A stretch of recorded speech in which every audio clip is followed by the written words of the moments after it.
Я давно разведена, поэтому я захожу иногда на сайты знакомств. Там такие мужчины пропадают. У одного было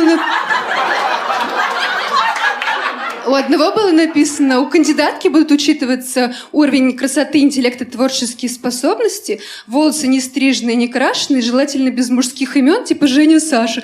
Я подхожу.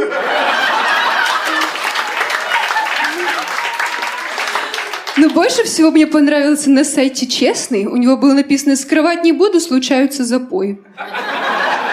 Ну, конечно, ведь запои сложно скрыть.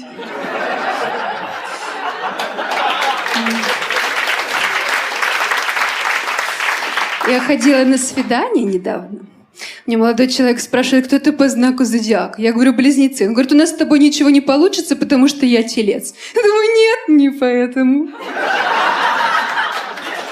Просто я не выстраиваю отношения в полнолуние.